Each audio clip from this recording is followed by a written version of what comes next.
Hi, this is Marlene, and I want to welcome you to another episode of Stories of the Supernatural. Whether you're watching a video or listening to a podcast, please like and subscribe to us so that you can get notification of when a new show is released. Links to videos or MP3 files can be found on miamighostchronicles.com. Go to marlenepardo.com for information on new book releases. I narrate several podcast series that can be found on major podcast platforms and can also be listened to via Alexa, Sonos, and other home systems. Look for Supernatural Storytime for scary storytelling, Nightshade Diary for classic horror and adventure stories, Stories of the Supernatural for interviews with different guests on the show. If you want to get noteworthy news about the paranormal world, true crime, conspiracy stories, and anything that is just plain weird, you can visit Strange Than Fiction Stories tab at miamighostchronicles.com or find us on Blogspot. I want to thank you for being part of my audience, and I think you are all wonderful.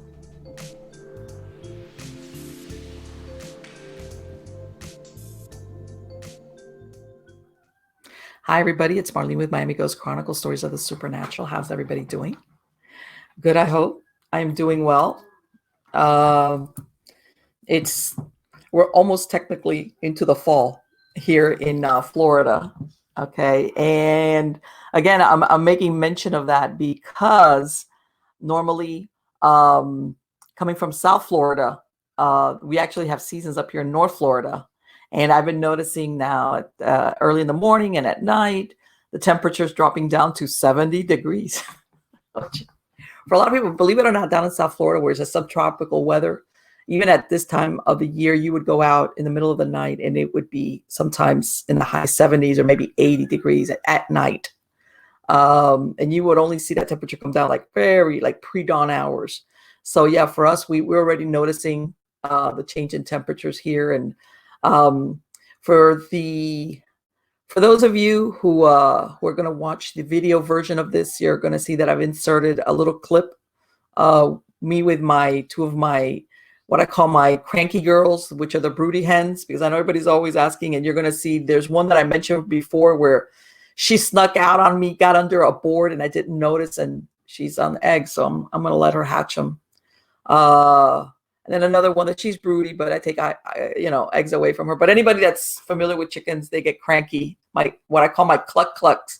They get all cranky when you try to take them off the eggs, or even if they don't have eggs. But yeah, those of you who see the video portion will see that. And of course, if you're on podcasts, you will have no point of reference. But anyway, guys, let me speak real quick about the sponsor of the show. Sponsor of the show is Freethinker Projects.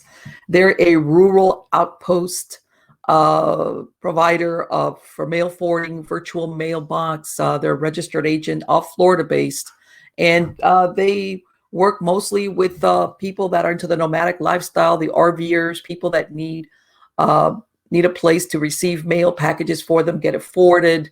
They scan your mail on the outside or inside, depending on what you want. Same thing with packages. And there's certain people sometimes that need to maintain their residency in the state. It's a physical address. It's not a post office box or one of these mail posts. It's an actual physical address in the state of Florida. And basically what they do, and of course they will forward your mail to you or shred it, depending on what you tell them that you want. And this is a good way, especially with packages. I'm sure everybody's seen those videos of things being stolen off of people's porches, packages. If you're traveling for a while, even if it's not a permanent thing, and you want to make sure that you will order things and they don't get stolen off the front porch or the entrance to your doorstep, this is a solution to that. So again, if you want to look up, and by the way, they also offer notary services online, which means that if you need to notarize any type of paperwork, you don't even have to be you don't have to physically go someplace. They can notarize some paperwork for you online. Check them out at freethinkerprojects.com, freethinkerprojects.com, and they have a lot of solutions if that's what you're looking for. But let's move on to who I have as a guest. Now, this gentleman, this is the first time that he's been here on Stories of the Supernatural. I'm very excited to speak to him, to interview him. And once you listen to his bio, you'll understand why. His name is Charles Christian. He's an English barrister and Reuters correspondent turned writer, editor, podcaster, and award-winning tech journalist. The Urban Fantasist website is home to his tales of geek culture, folklore, urban myths, history, and the weird, as well as anything else that intrigues him. His best-known book is Writing Genre Fiction, Creating Imaginary Worlds, The 12 Rules. He also writes and presents the weekly Weird Tales radio show. And yes, a UK national newspaper once really did commission him to go on a werewolf hunt on the night of a full moon. You know, we're going to ask him about that. Spoiler alert, he didn't find one, or it didn't find him. Who knows, right? In 2017, he was named by Sage UK as one of the UK's top 100 business influencers in his capacity as an individual whose commentary and social influence helped to drive ideas and change within the small business sector. He was born with a caul over his face and during one of the chime hours. According to legend, a caul-shrouded chime child can't drown at sea, but can see ghosts and talk to fairy folk without fear of coming to harm. Superpowers he so far never needed to use. I love that so much because I mentioned to him how I had looked at his website and his stories, and it just made my weird heart happy. And I know a lot of you are just like me. So help me welcome him. How are you doing today, Charles? I'm doing very well. Thank you very much. Lovely to be speaking to you. Likewise. God, there's so much I could ask you. How did you always have a lifelong interest in weird stuff? I'm going to just say weird stuff as an umbrella, or was this something that happened afterwards? No, after my life? No, I haven't got that far yet.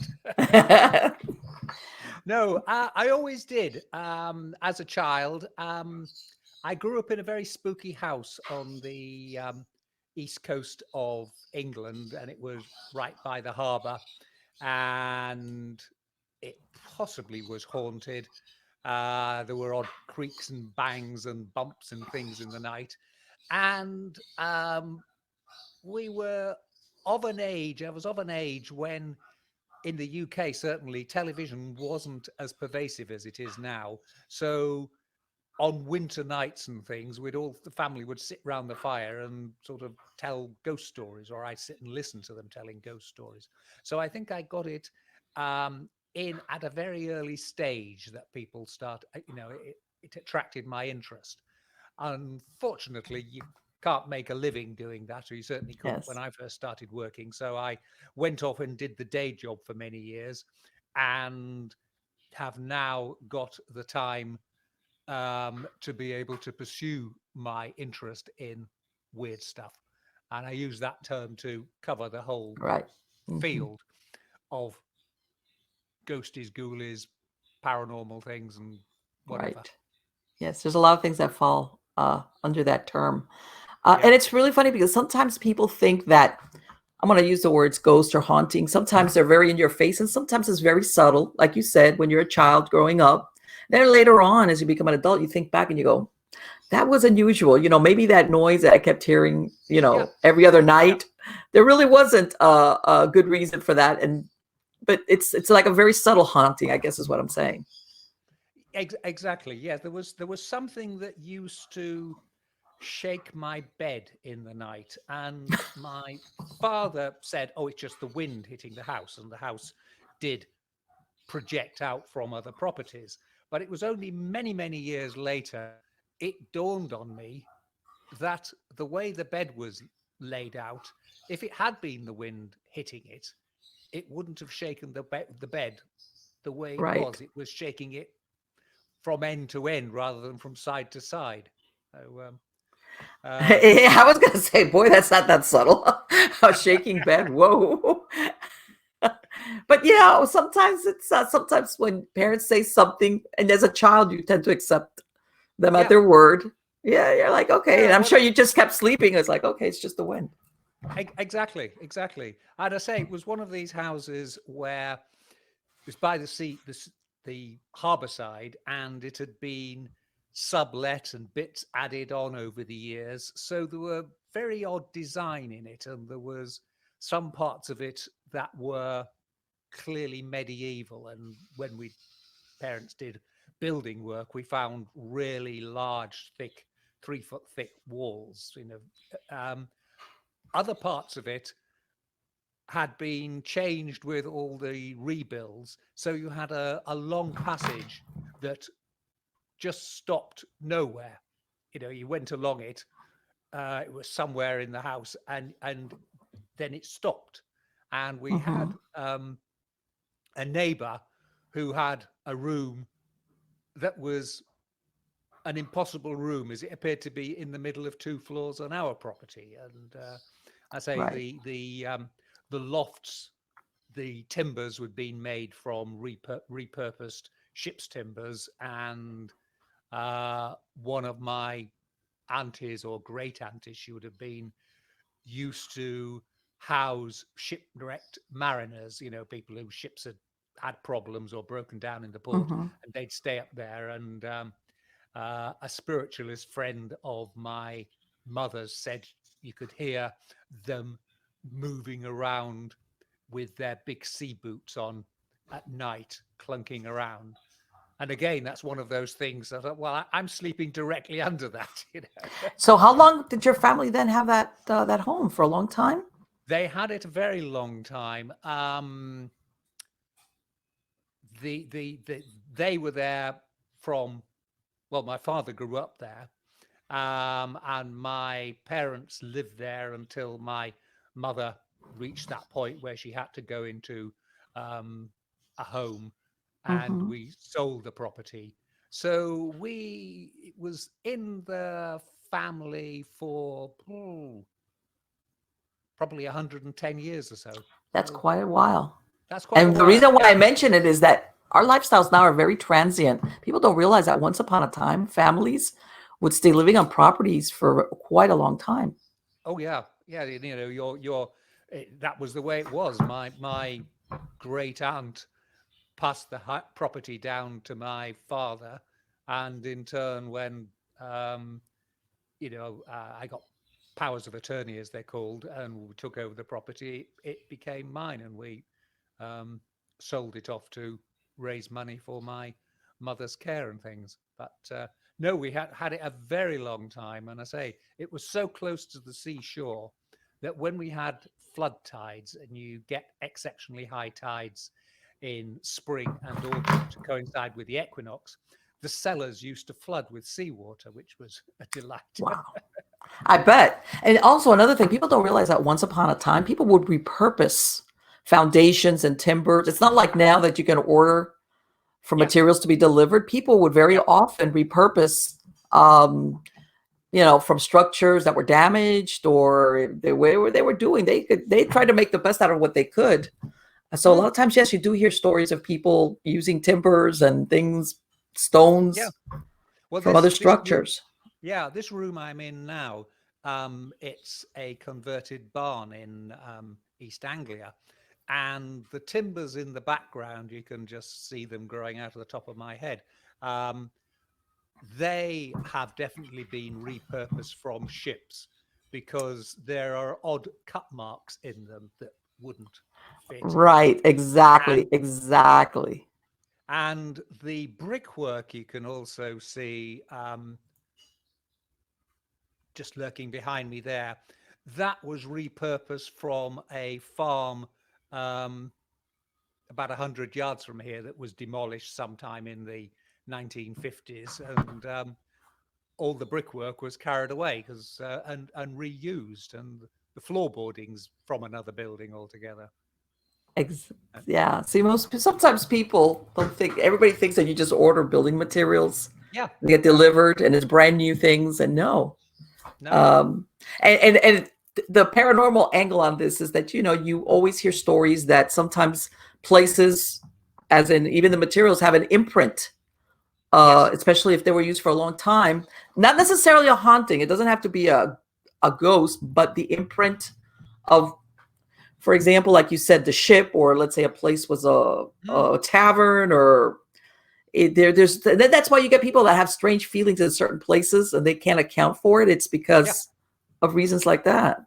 yeah. I mean, if you go into some old buildings, there is an atmosphere. You feel something. It not quite puts the hairs on the back of your neck, but there's a sensation. You can feel it, and you get that with. I find you pick that up in medieval churches. There's a lot of very old churches in Norfolk where I am, and there's just a sensation in some of them. And the stones have been there. Well, the stones have obviously been there a very long Yes. time, but the building's been there, 1,000 years, Hmm. 1,500 years. As just, the only way to describe it is an atmosphere. Um, Yes.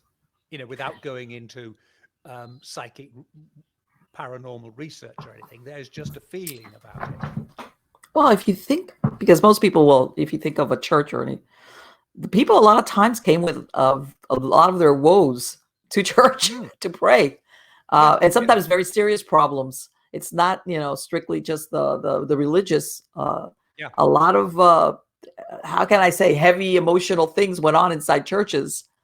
That and especially when you're talking, a structure has been there 1,000 years. Wow. yeah, yeah. And I mean, the other thing is the churches were very much the center of the community in Yes. those days. When you're talking about small villages, they didn't have the luxury to build village halls or community centers. That's a very recent development. And the church rooms would be used as meeting places. Um, the church porch, and a lot of medieval churches have a very large porch um, that you can shelter under. They were used for meeting places, and people would, see you at the church porch, and we'll discuss that um, farming problem you've got or Right, whatever. like a social gathering Yeah, place. We know we will all be in church on Sunday, so we can yeah, agree to meet there yeah. After the service or before after the the service. service. Exactly. Yeah. One of Exactly. the things you get with a lot of old church is a type of graffiti people have put there, and they've scratched it into the stonework. Um, some churches it's lost because the stonework's been painted or plastered over, but there are a number. There's several near where I am now, and people have scratched these little symbols in there, and sometimes they're just doodles. A lot have been done with something like a compass, with a point at one end and a spiky bit at the other end, and they're circles and they're loops. And um, the thought is it was not just vandalizing graffiti, rather it was um, little prayers, little symbols, a lot of them. Mhm. And we're talking, when you're going back to the 16th century, you're talking pre-Reformation. So we're talking Catholic Mhm. churches. That was the only one that was available in Christendom in those days. And, they are repetitions of the letter M for the Virgin Mary. They've got religious symbolisms. There's one church where there used to be a port, and the little scratchings are of boats, and it's thought, here's my ship. Please bless it and look Yes, after I it was gonna and think as a save it, protection, for protect. protection. Yes. So you get that, and I say we tend to forget now that the churches were the centre of village and town life, because there were no alternative places. Everybody else lived in relatively small little houses um, in cramped conditions. Um, there's a church near where I am, in a town called Bungay, and Bungay is the home of a legend of a mysterious sighting in the mid 16th century of a black hellhound Oh, called Black Shuck. And yes. my latest book, Shuckland, is all about this area. Mhm. And the story is that there was a thunderstorm And as a result of the thunderstorm, the church was packed because the church was stone built and had a proper tiled or slated roof, whereas everybody else lived in little wooden houses with thatch roofs. And Hmm. that's very prone to getting hit by thunder, by lightning, and catching fire. So when there were thunderstorms, people would take shelter in that. And during this particular thunderstorm, this black hellhound burst into the church and savaged people and left them dead, and there was flashes of lightning and so on. And reconstructing it, the most likely explanation is that the church tower was hit by lightning, and the lightning passed down the church as a ball of lightning, and obviously it was pitch black. The people would have been terrified at this, the great crashing and sounds. A couple of people in the church tower were hit by lightning and electrocuted, and that seems to describe their injuries. And they were left writhing on the ground or dead. And I say, you've got to put yourself in the mind, like a lot of these things. If you're a 16th century ill-educated person, no access to any media or science or education, you're going to think this is a visitation either from God or the devil, because in those days, that's how people thought. You couldn't Google it and say, large flash of lightning, what was it? Nothing happened like that, and nobody else would know. And that was how it was interpreted. And so this legend of the hellhound striking this church and killing people grew up.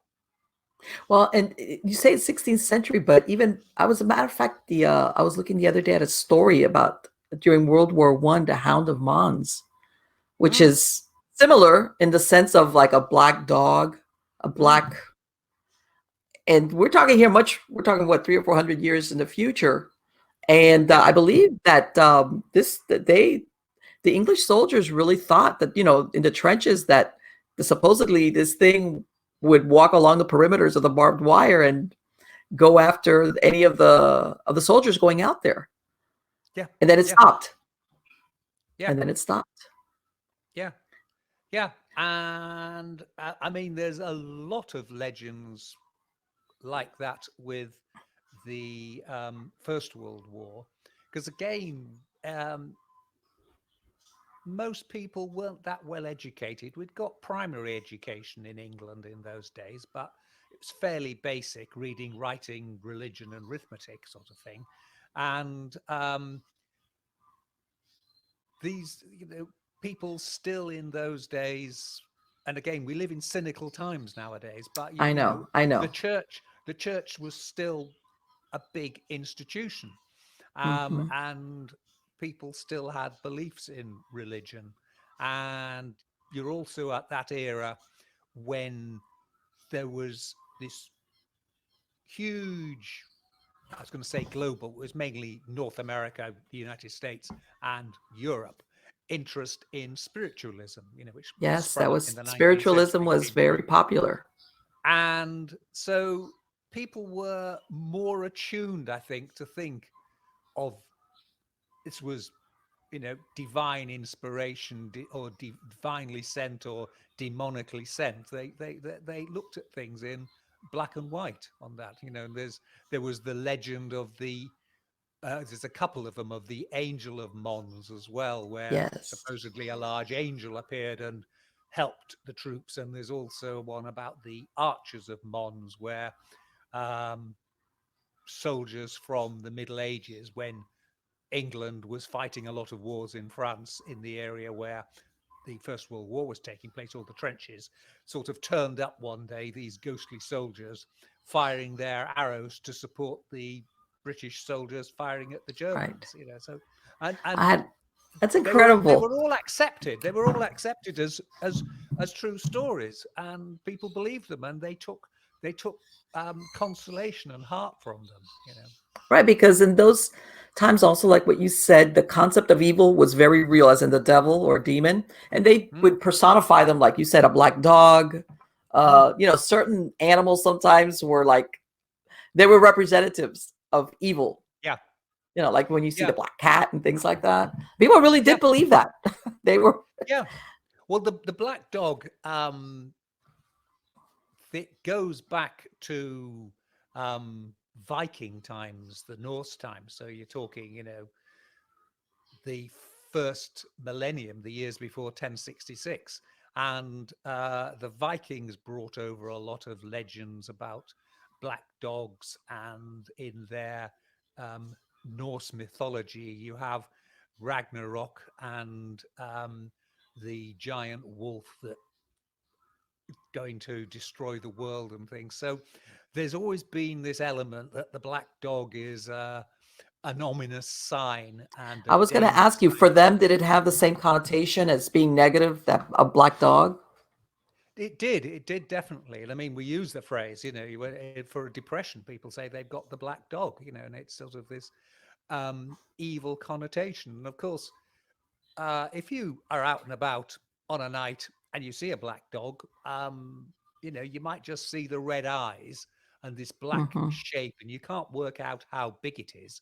Um, in the dark, distances are deceptive, and you know, it was scary.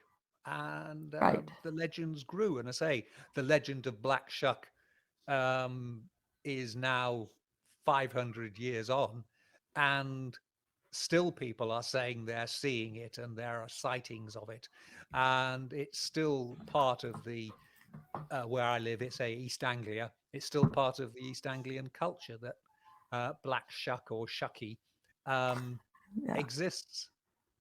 And I tell people, as far as electrical light, it makes things, but back in those days, let's say before the 1900s, where there was candlelight, there's a Mm, lot of shadows, a lot of things that lend themselves when all you've yeah, got is a candle. yeah, In other words, a flame, as far as yeah, clarity and things in the darkness. It's not like now that you either have a yeah, flashlight if you're going outside, or you have electrical light where everything's very clear. Back then, anything could become whatever your wild imagination took you yeah. there. And of course, outside there was no street lighting, and in fact, in rural areas where I am now, there's still no street lighting, and Yes. it's very dark. And if there's no moon, um, at some parts you can't see anything much. So if an animal runs across your path, it's going to cause you a shock, and Yes. make you I make you moved take. to a little town with less than 5,000 people. The same thing. There's no city lighting unless it's a main road. But Yeah, if inwards, where everybody, there's very large properties, there's a lot of distance between neighbors. You go outside, you can't see anything. I mean, the stars, but that's about it. yeah, So I know exactly what you mean, as far as if having to go outside or seeing something or hearing something in the shadows, it was like, oh my God, what is that? Uh, yeah, Things of this nature. It's very easy to understand, not just put it off just only to superstition or people being gullible. yeah, yeah. It's Yeah. not a case of being gullible at all, and I think it's partly human nature as well that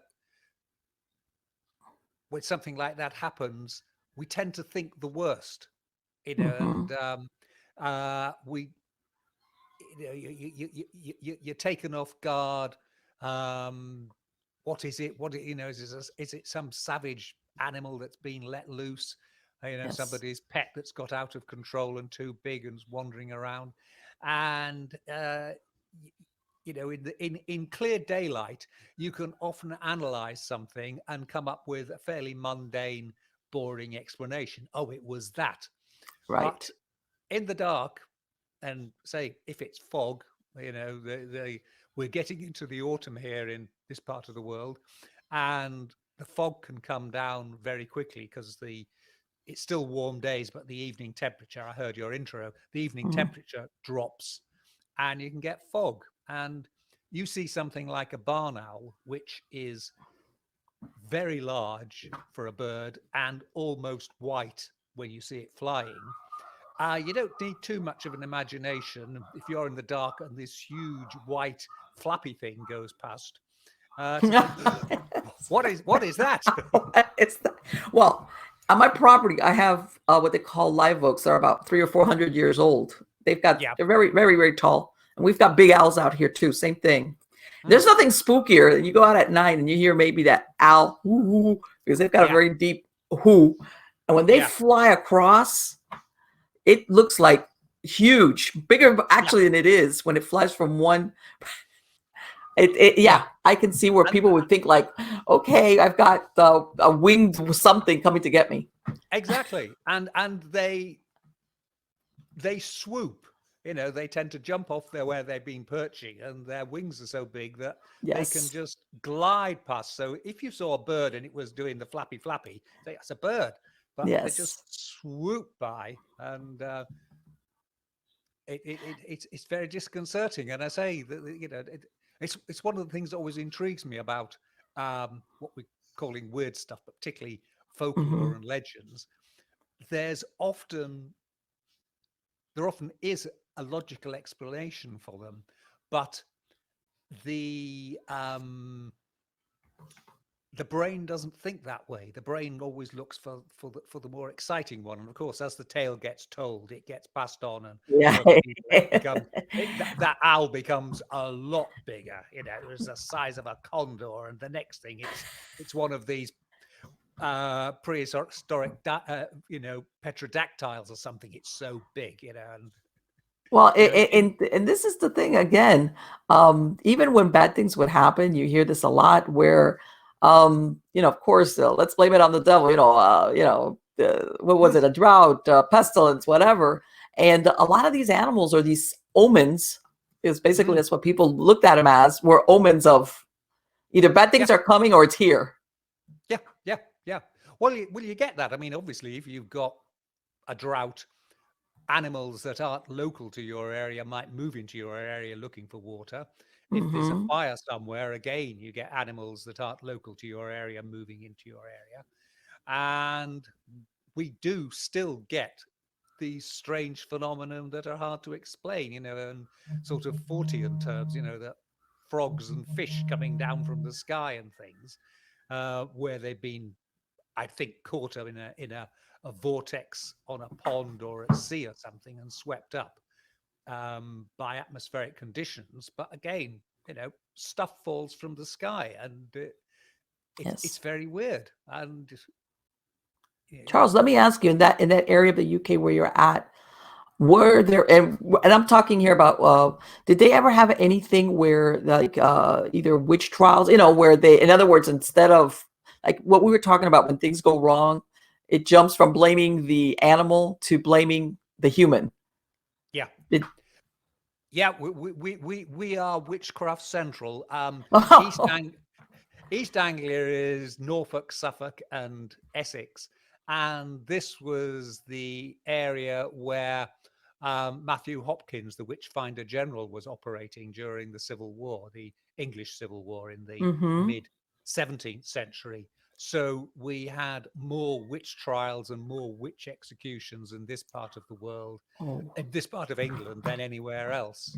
The Scottish, Scotland is technically a separate country. The Scottish have a lot of witch trials as well, but in terms of England, most of the witch trials and most of the witch executions were the result of one man over a 2 or 3 year period down here in this part of the world.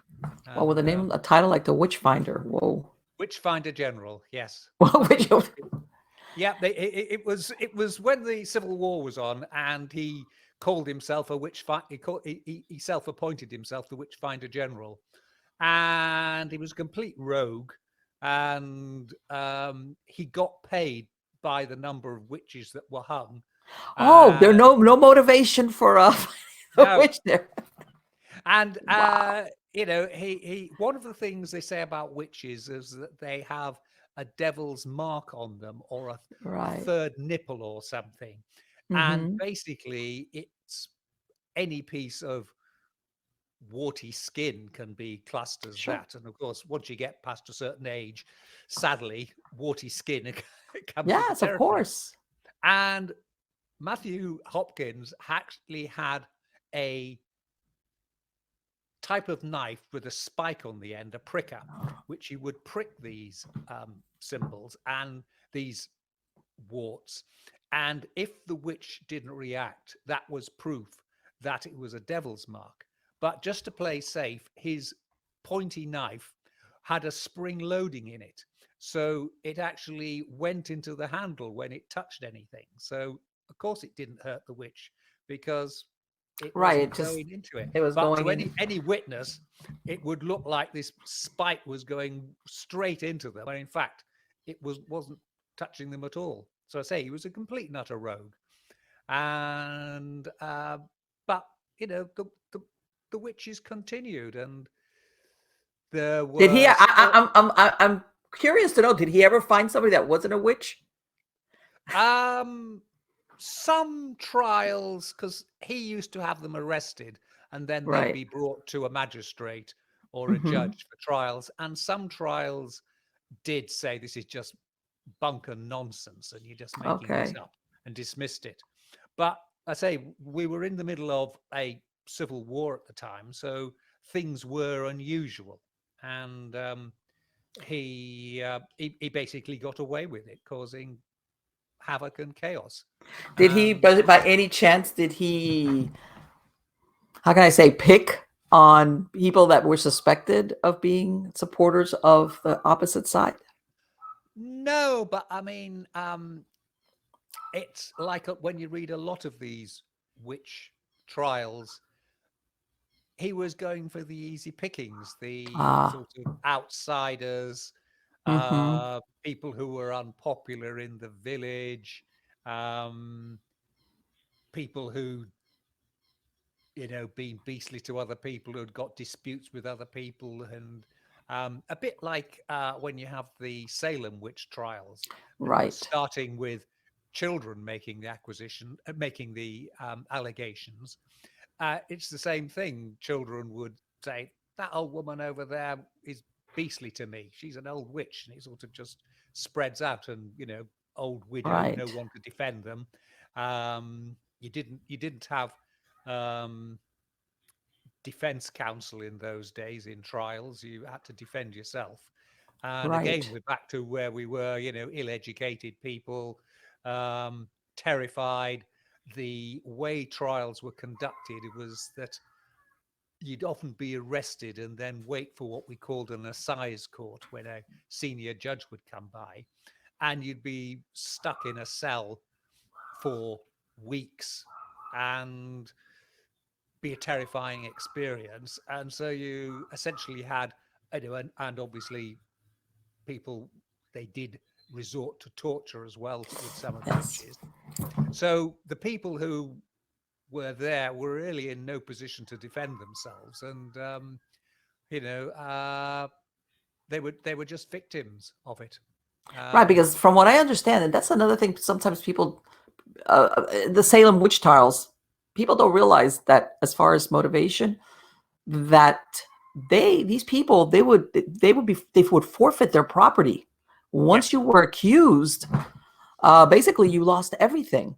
In other words, as far as why would anybody believe a bunch of teenage girls accusing somebody, is that, of course, there was a reason behind that, which is greed.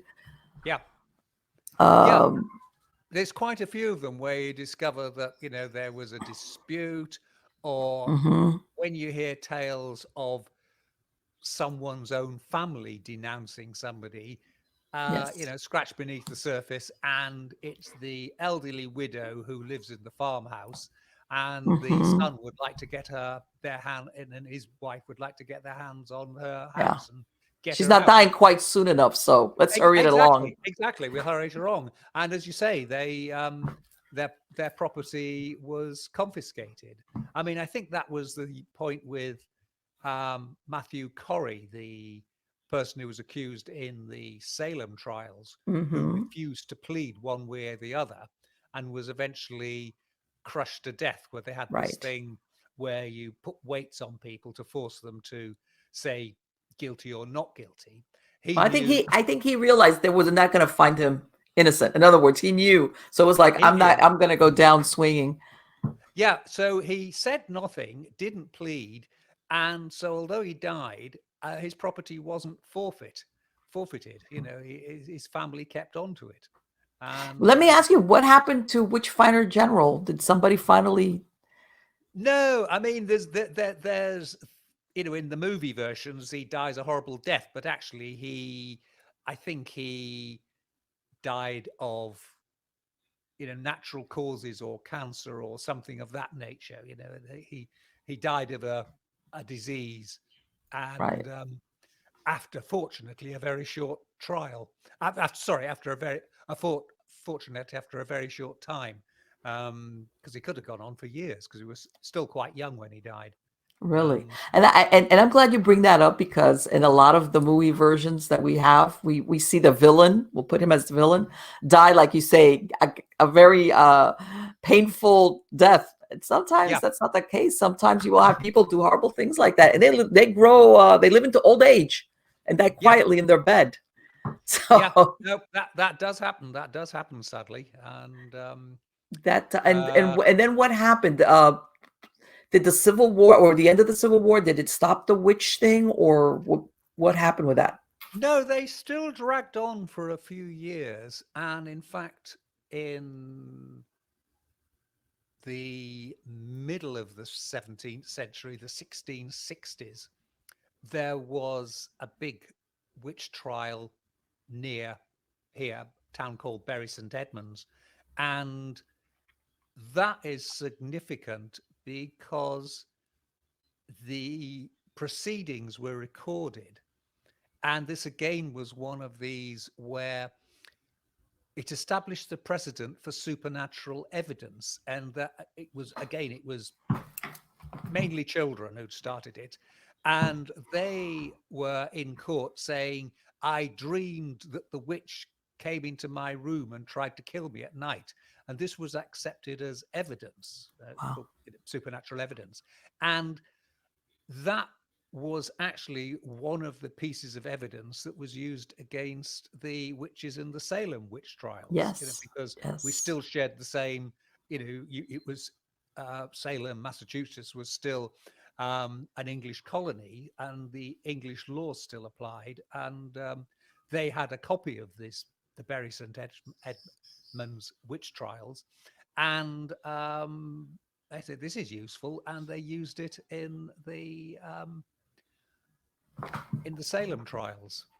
So you not only had people accepting testimony from children with no Yes. veracity and nobody checking, saying, well, you've always hated her, or she beat you the day before you made the accusations because she'd caught you stealing or something. But they Right. even accepted that people could dream they were being attacked by these witches, and nobody questioned it. Again, we're going back to where we started with religion. Yes. It was divine. It was the forces of good against the devil bringing. Oh, right, right. The devil was a real, very real thing. Yes, That's yeah, yeah, it wasn't like evil as in with a capital E. Yeah, but no, the devil was something that was always trying to get you. yeah, yeah. And I say there was a shift in the this period whereas witchcraft had always gone on in England, normally you could get away with it providing you weren't doing malicious stuff like Hmm. making poisons and trying to kill people or anything. Right.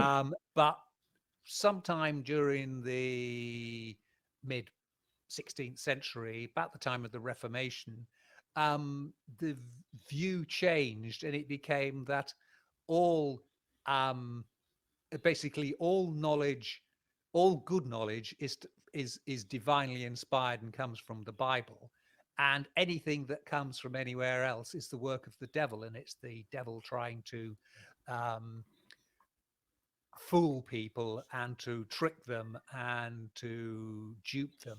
And so witchcraft became associated with devil worship as Right. well. So, you'd got two strikes against you. You not only were a witch, but you were a devil worshipper. So, you really would have had an uphill battle trying to fight your corner um, in a court. And I say they the courts were very much prejudiced and had biases, and comes out in a lot of Yes, trials. even though supposedly they weren't supposed to, but something like this weighed very heavily against somebody. Yeah, yeah. And people had other agenda, and again, in Salem and a lot of English witch trials, it turns out that there's somebody who's involved with the trial as a judge or a justice of the peace, whatever, who will stand to gain if the witch is executed, because the property comes up for sale or is Right. forfeit. And that's a nice bit of land you've got there, lady. Of course, and people You'll don't have it. understand that what is that saying? Follow the money, in Follow, the sense exactly. of Yeah, yeah. follow the And money. Look at what happened 6 months or a year after so and so was hung or whatever they would do to them.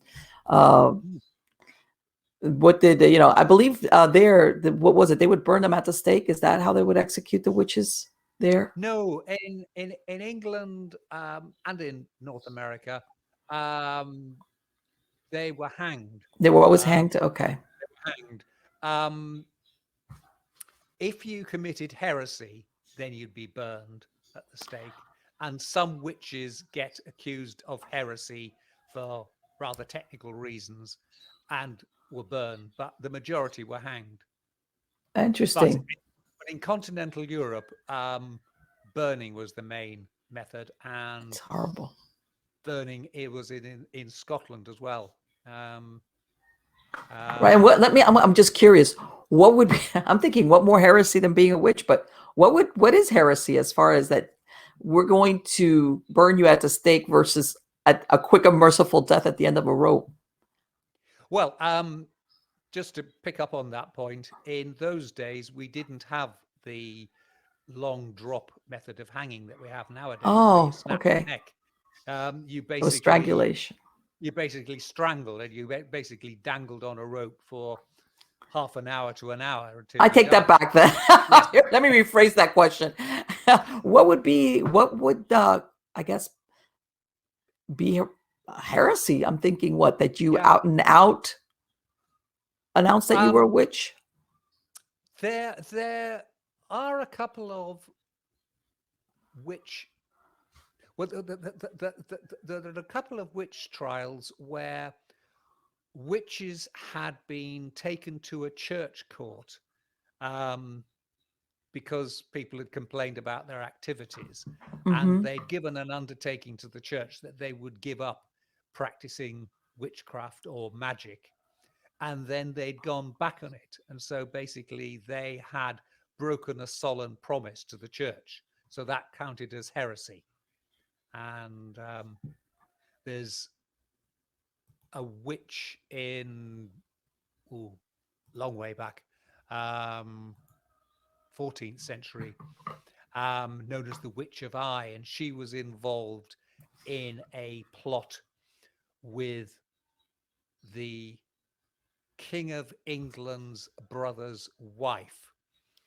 And the wife wanted to know when the king, who wasn't in good health, was likely to die, Oh, because obviously her brother would then become king and she mhm. would become queen, which is, a nice gig to have if you can get it. Yes. And so this was very much frowned upon when this was discovered.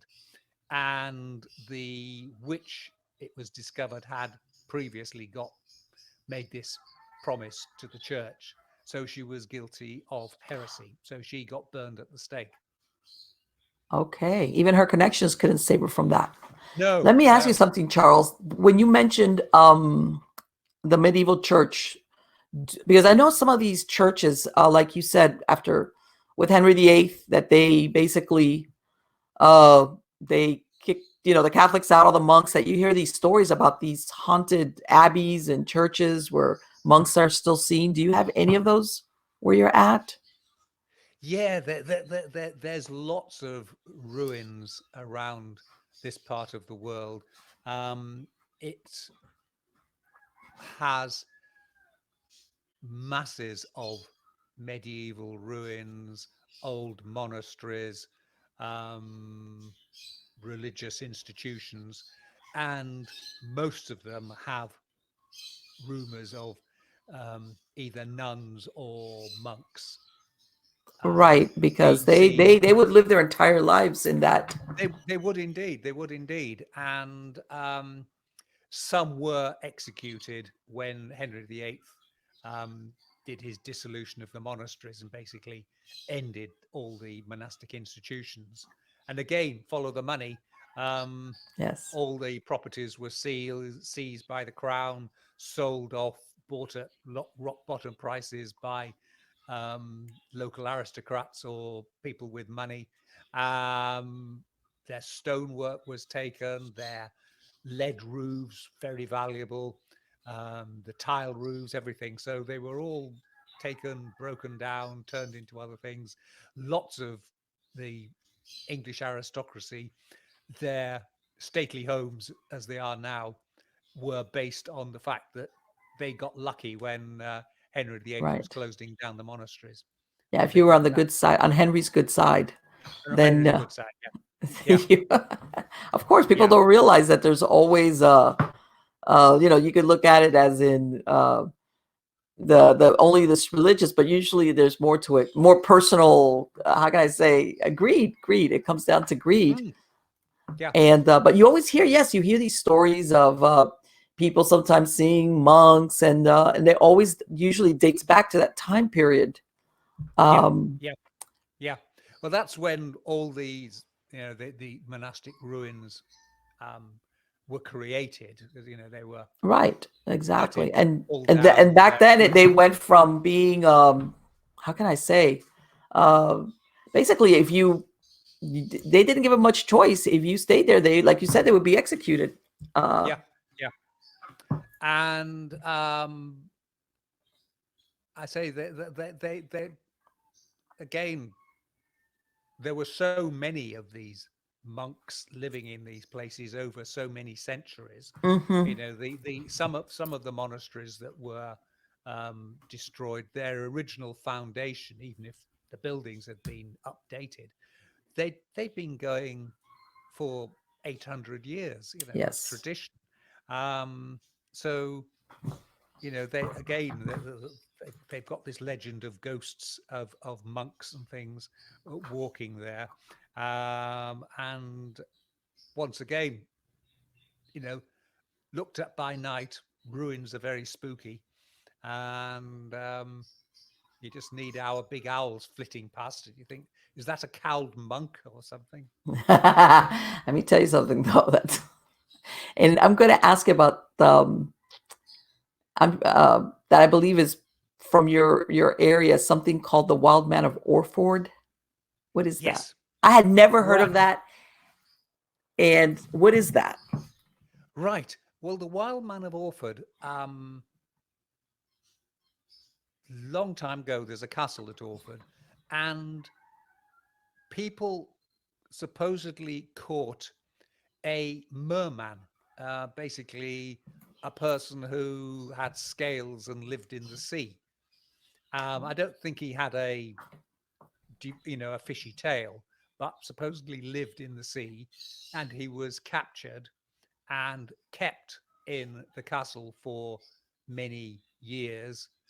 And they tried to convert him to Christianity and get him to become civilized, but he would only eat raw fish. And the story is, one day um, the guards' attention slipped and he was able to escape, and he was seen swimming out to sea and never seen again. Again, It's it's not one you can easily explain. right.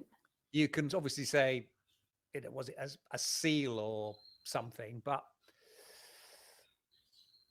if you've got a seal in your castle, it's going to be fairly obviously that it's a seal and not a man.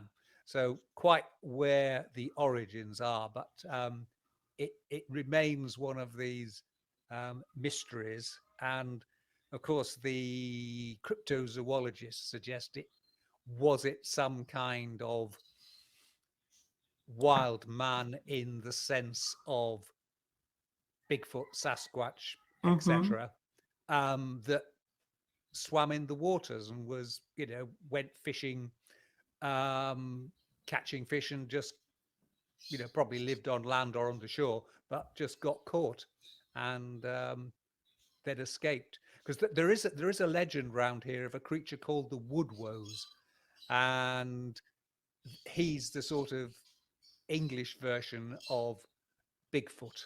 And there are a lot of tales of him being seen in olden times, and a lot of churches have carvings of this woodwoes, which is a bearded man with a big club, who wears animal skins, and Oh, sometimes he's demonic, sometimes he's good, but they live in the woods, they live away from civilization, and keep themselves to themselves. And people are still saying, reporting driving along through rural areas and describing seeing some large ape-like creature, but was more of a man than a monkey, crossing the road and rushing off somewhere. And again, I've even heard of people having accidents, car accidents, because they see something run across the road. not with the woodwoes. He's always just No? sort of seen disappearing off. There's quite a few tales around here of people having accidents because they thought there was somebody on the road, and then it's later reported that the road is haunted and that's a ghost that walks that Okay. road, and that they were swerving to avoid the ghost. And there's quite a few of those tales in this part of the world, well, throughout England, of ghostly hikers seen on the roads, Right. and That's crossing the the like the road. universal ghost story of, that you pick up the hitchhiker sometimes and Yes. Yeah. and then you end up either the cemetery is their destination or a certain house, and then it turns out, Yeah, they were the person who died there, or they're buried in the yes, cemetery. Yes, yes, yes. And yes. this is when you mentioned, I'm going to go real quick back to that, the wild man of Orford, because I imagine the water there in the ocean has got to be very, very cold. Yes, Um, yes, it is. And for example, here in North America, especially in the Pacific Northwest, where they have a lot of sightings of Bigfoot, they see them, like you said, eating fish, but usually they're in streams or rivers Hmm. where they can get in and out. And that's why I'm saying maybe there's more to it of it being a merman versus the Bigfoot, because I imagine it would have to be so cold. Yeah, Um, where Orford is, actually, there are, I think there's a river. The river's called the Orford. There are actually rivers round there, okay. and estuaries, and lots of fishing grounds and mud flats, and small islands and things. Yes, So exactly. Maybe that's it, that's okay. so it's not beyond possibility that some hardy wild man went into the water and went fishing. Right. No, I've read a lot of firsthand accounts of people in Bigfoot, seeing them basically diving in streams and in more shallow rivers, especially when they have the salmon runs and Hmm. subsisting part of their diet on the fish up there. Hmm.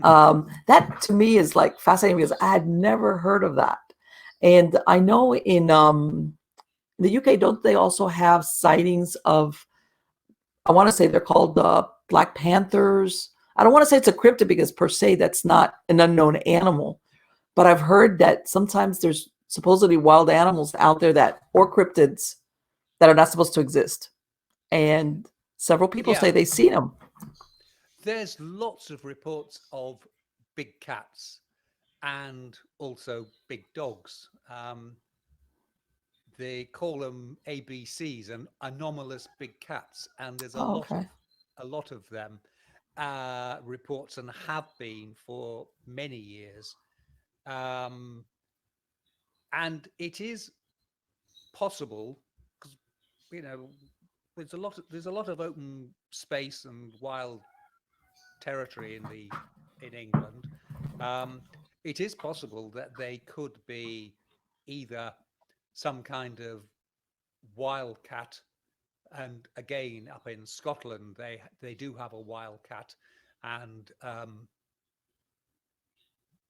think it's called the lynx, which is a carnivorous Hmm. animal of the leopard family, but small. Um, it's possible it's something of that nature, and they could live in a small community.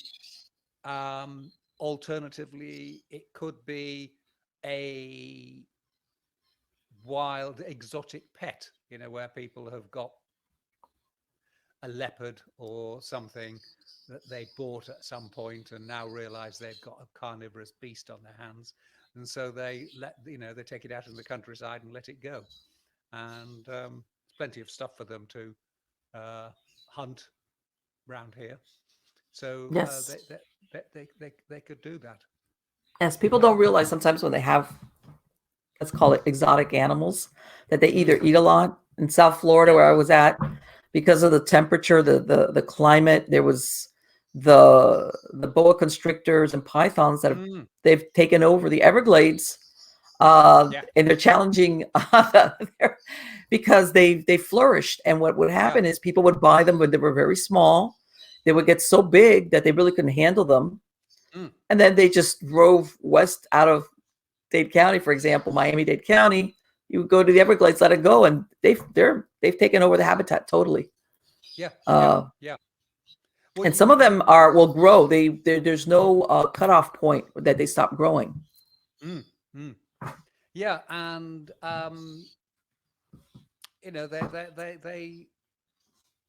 they thrive there, and they've got no natural predators. If you're a big Yes. cat wandering around England, there's no other big animals that are going to hunt you down, because we don't have any. We don't have wolves, we don't have bears or anything like that.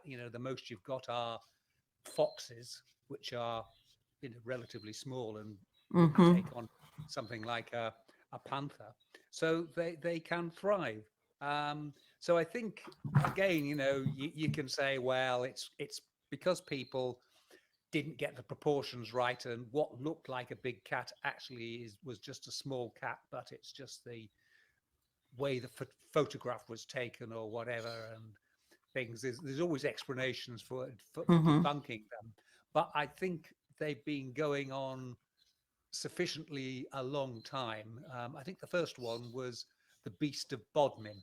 Bodmin is a moor down in the southwest of England, and again, lots of wild country there.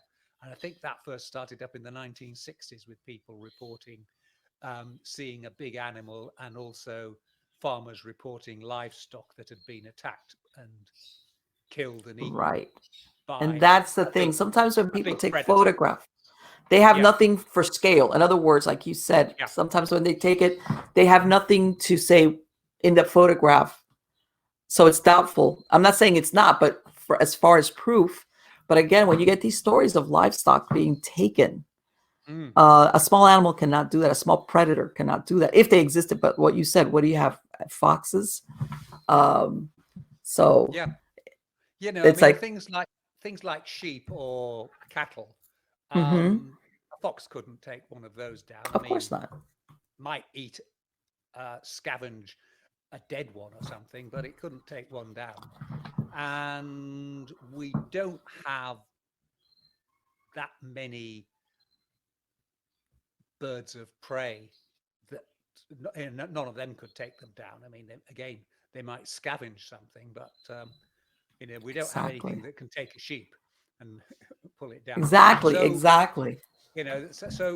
there's something causing these deaths, and I say it's either something we don't know about, if you like, a cryptid that's living along here, or it's a very large feral animal, or it's an escaped exotic. And I mean, there is a possibility that some of the exotics may be able to interbreed with um, local livestock, local cats, and You get some some kind of version of it. some version of it. Yeah. Right, but people don't realize that once upon a time when they were traveling, circuses or shows, and if they had animals, which a lot of times they did, sometimes Yeah. these animals would get away from them. Oh yeah. Yeah. Yeah. And who nobody wanted to volunteer to go track down the leopard or the whatever it was. No. It's like, hey, you go get. No, I'm not. It's like we'll cut our losses. We'll get another one. Well, exactly. That's what their attitude would be, and they probably wouldn't even tell anybody it had got Of away in course not. case it came. You know, Right. they got a bad reputation and banned from the town. They would Yes. just sort of, well, yep. Oh no, we've only ever had 3 lions. We never had 4 lions We on never board. had four or whatever. People don't realize that happens, and Yeah. sometimes sometimes those are the origins of things. And again, people don't realize sometimes sightings. Nowadays people do carry their phones, but even then, you can see something. By the time you fumble around and get something, your picture is blurry or it's Mm, not good, yeah. because you're trying to get over the shock of seeing something that you're thinking, what is that? Yeah. And you're not Yeah. going to get the kind of detailed image that a wildlife Mm, photographer with the of course not. huge lensed cameras they have for doing that. And as you say, you get the distances and perspectives wrong. And if you've got a black cat running across a field in the distance, you've got no way of working out from the data, from the image, whether that is just a normal tabby cat quite close by, or some huge kind of black panther a long way in the distance. They look the And same. then you'll have the naysayers. Oh, that's just the cat. That's the black cat that everybody feeds. Yeah, yeah. And of course, because everybody says, "Oh, well, it's just scale and proportion," and you didn't get Yes. the camera right. Well, then you say, "Ah, they would say that, wouldn't they? They're covering it up." Yes. And Yes. so both sides can Well, here in justify. in North Florida, we do have what's called a Florida panther, which is like your cougar, that tannish Mm, color. And there have always been rumors that there are black panthers out here, and I know sometimes the anomaly, the blackness is really, if you look at it, it's got the, like the leopard, it's got the rosettes. It's just that they're so mm, dark that they looks yeah, black. But we've yeah. had a lot of sightings out here. In other words, it's the minority of the ones that are ever produced, but we've had a lot of sightings out here, because out here there's it's a very rural, especially up here in North Florida. You get a lot of Mm, hunters, a lot of people that have seen a lot of black panthers up in this mm, area. Uh, yeah. Contrary to the regular, you know, which by the way are very few in number, because they've little by little they've been decimated. But yes, you do see a lot of people. Which, by the way, the Black Panther, which is the leopard, versus the puma or it's a different. It's Yes. a big cat, but it's different. It's not the same thing. Yes. Yeah. Yeah. Um, so yeah, that's a sighting, and believe it or not, those types of animals adapt very well if they have a food source.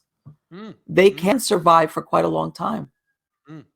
Yeah. Well, I mean, over here, we've had over the years people who've had exotic animals on their estates or on big country park type zoos that have Hmm. escaped and flourished.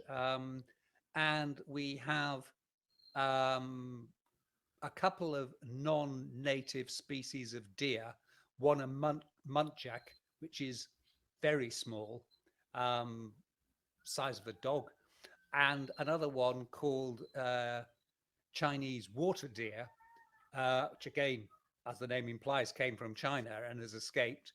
And that's a particularly funny animal because it's got two of its teeth here Oh, stick up like fangs, and it's called yes. the vampire deer. And they wander around, and say where we are, we often see them wandering across our property. Um, they're breeding, they're happy, don't know Yeah. where they live, but and obviously animals like that can actually cover large distances, move around. There's a lot of them, and you know, if you're a carnivore, there's a source of food there. Oh, absolutely. Muntjacs are relatively small, so would have no difficulty in um, something like a wildcat or a lynx taking it down. Um, so yeah. Well, I'm going to give you sometimes, as far as the way the origin sometimes of these sightings. When I lived down in Miami, we lived in an agricultural part, the west side of the county. Again, large properties, and a lot of people, like you said, kept exotic animals. And we used to have this app, like a neighborhood app, where everybody. And there was one time that a kangaroo got out. Yeah. And like I said, it was very dark. And I said, how long do you think it's going to be before somebody says they saw like a cryptid or something weird on the road? Yeah, okay. Yeah. And all it is, it's a kangaroo that got out. But if kangaroos are not native, they see something like that along the road. It's dark. They don't know. They're like, oh my God, I saw something that hopped in it. Like, I said, we'll hear about that soon. A kangaroo has an upright position when it's yes. One of its positions is upright. So, big long ears and strange shape and tall. And some of them are very tall as well. They're big animals. You can easily think, this is the Jersey Devil or some kind of. Of course.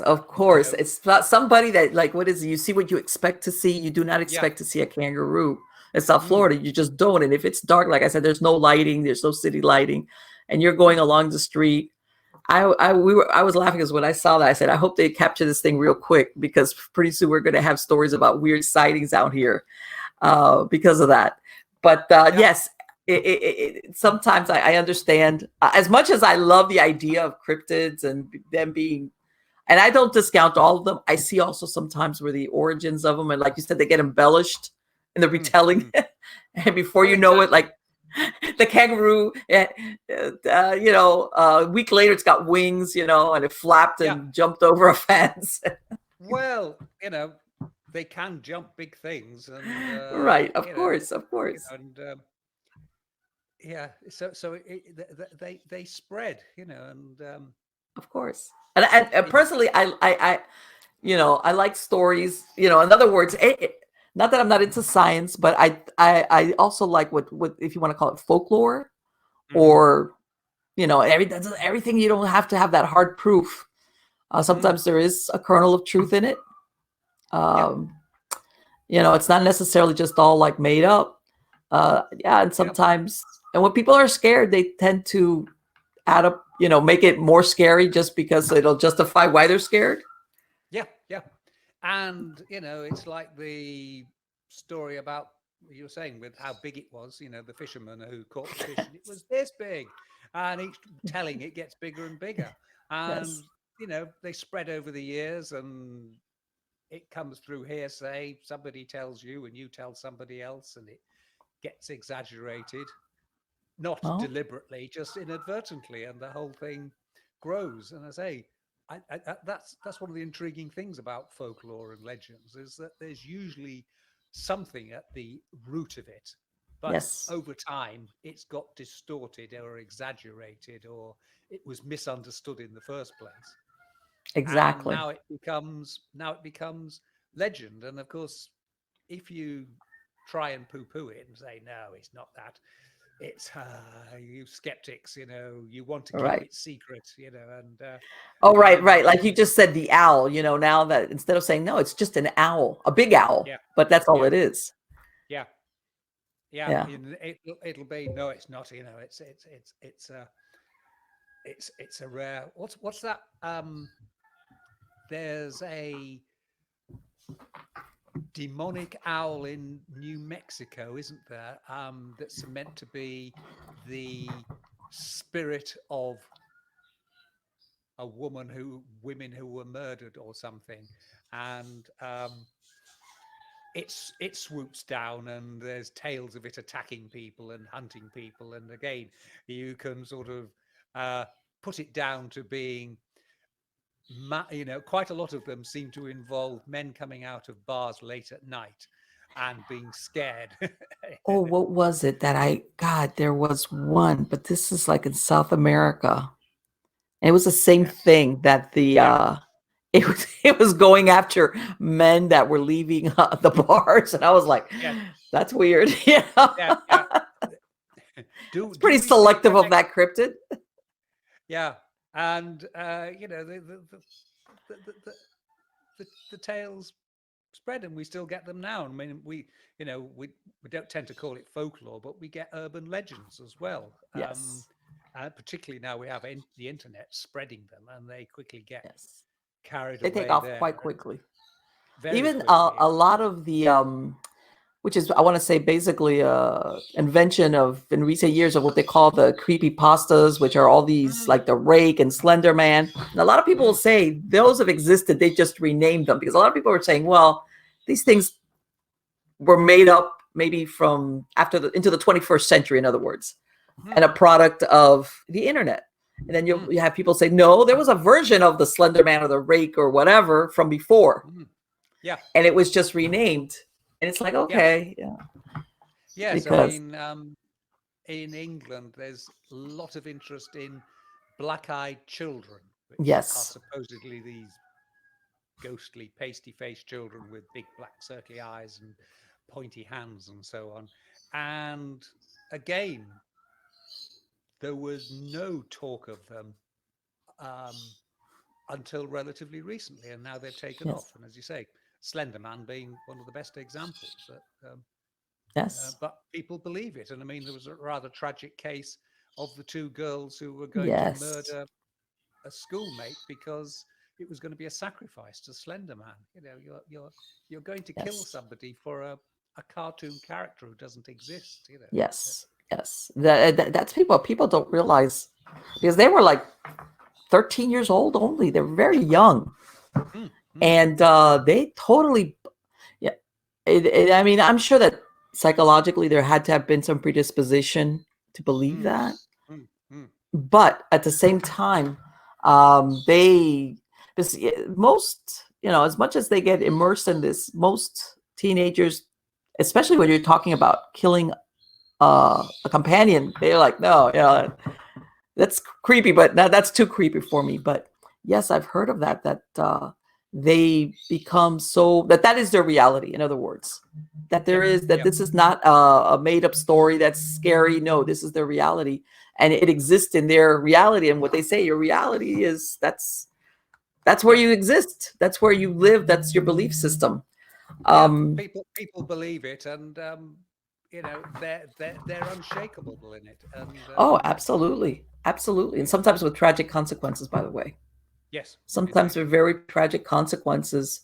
Uh, I want to say, especially when you look at some of the recent horrific crimes that I'm going to say teenagers, I'm going to say in the teenage, that they've done Mm, even against their either siblings, parents, they are involved in some very dark things.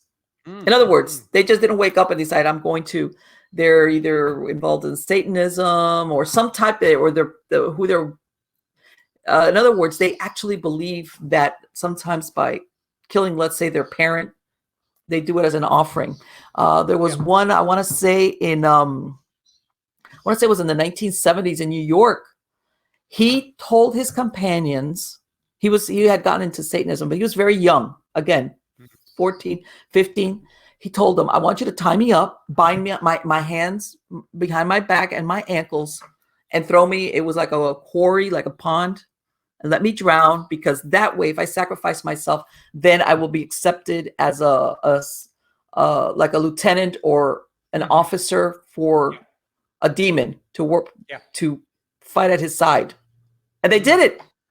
And mm. of course, they were accused, but basically this kid did it willingly. It wasn't that they tied him up against his will. And I believe Mm, I want to say, I think he murdered somebody already before, but mm. that's how much they believe in it sometimes, that he was, kill me, just bind me up, tie me up and throw me in.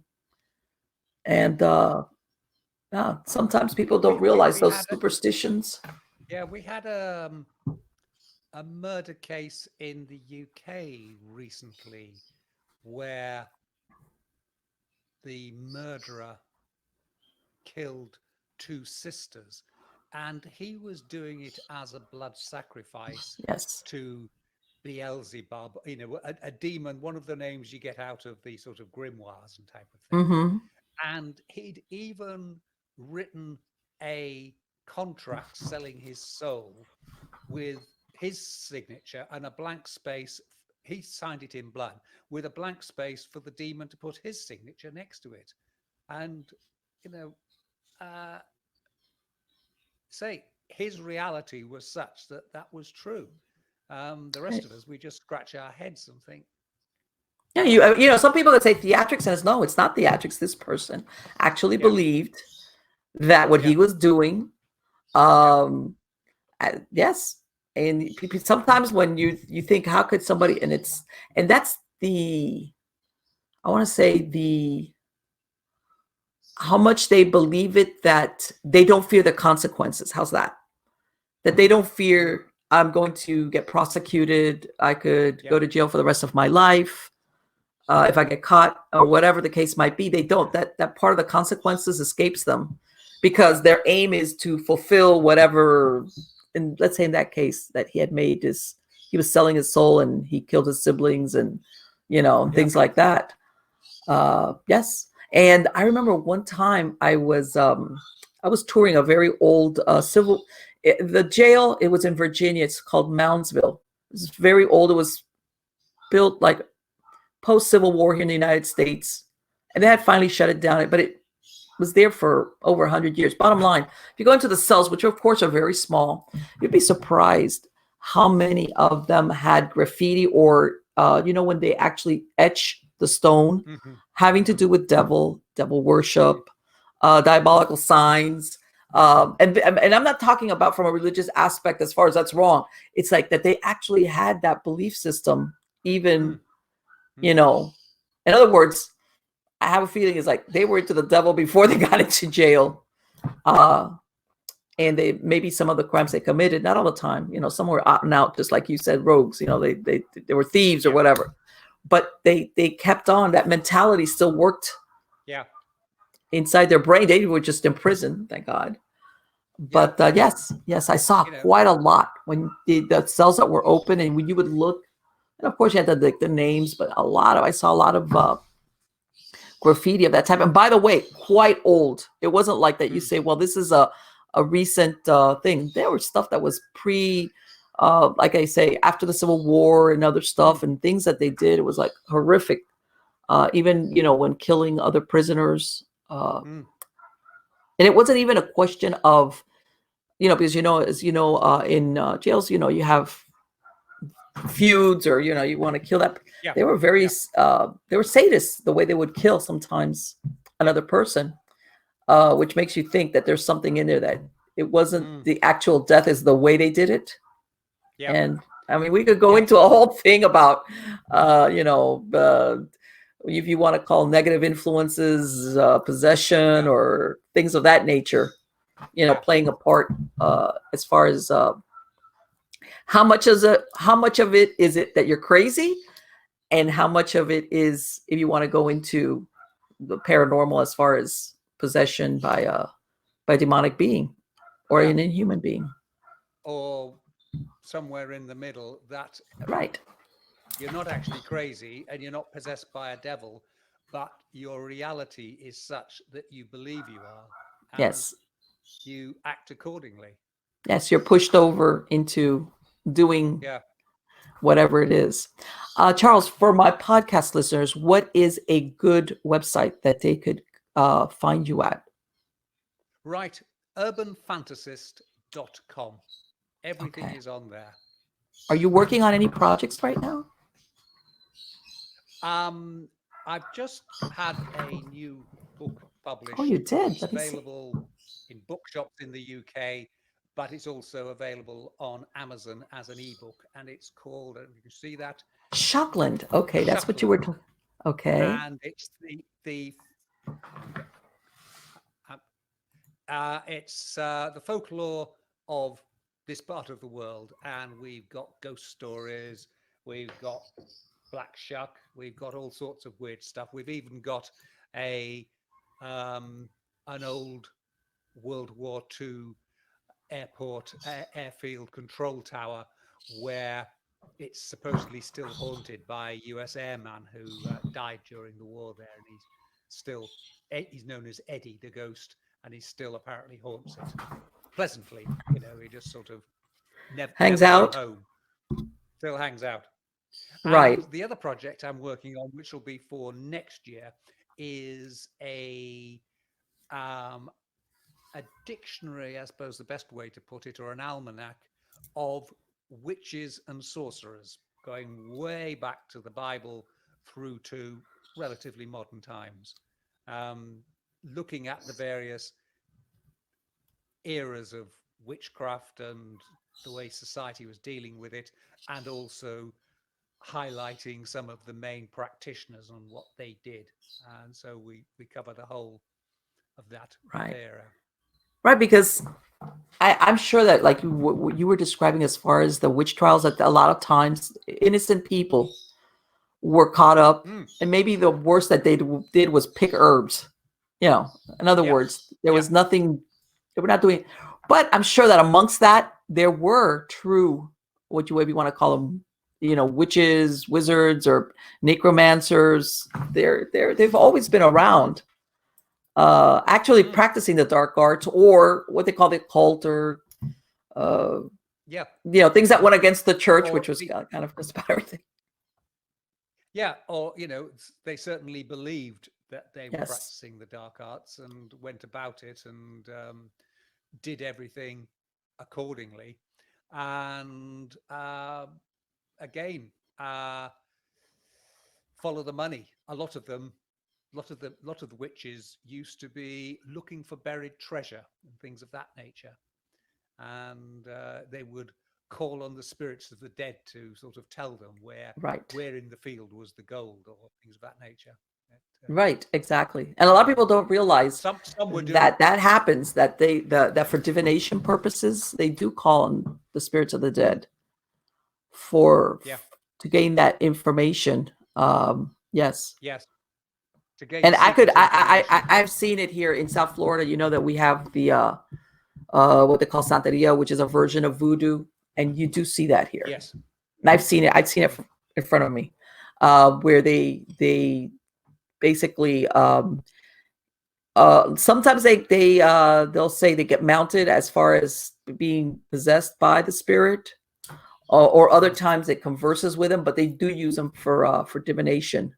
So that's, you know, for some reason that's it's almost like the dead person's the one that's going to give you the information you need, and that sometimes strays into dark places. And of course, I'm sure you've heard where people get caught with bones and body parts, skulls in their bags, things of that nature. Yeah.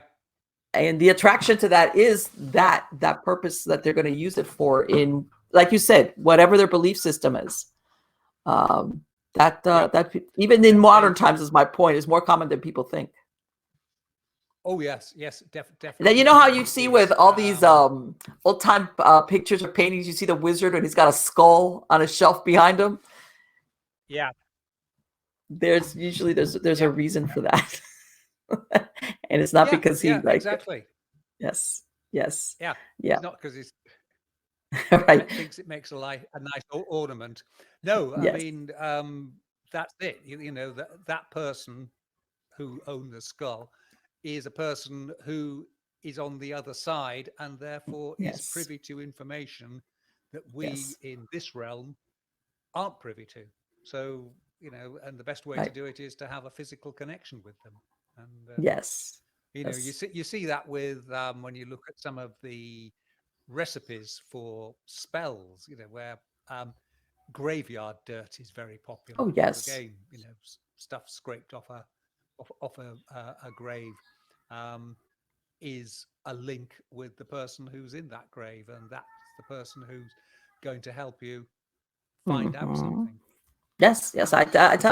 Well, I haven't had much time because I've been here less than a year, but down in South Florida, I was born and raised in Miami.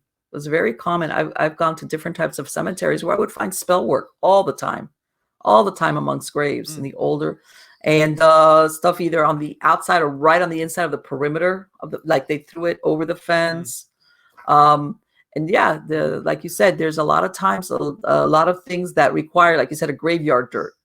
For some reason that's but yes, I would find that all the time, and every once in a while a dead animal, like a dead chicken or something. But yeah, you would find these bags, different colors, and it'd be like, I'm not going to touch that. I don't want to know, especially if you've got a swarm of flies around it. It's like, Yeah, I yeah.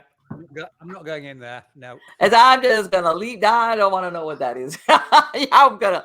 But yes, even into modern times, there's that weird stuff with a graveyard and the cemeteries, and it's like I need that ingredient to do what I want to do.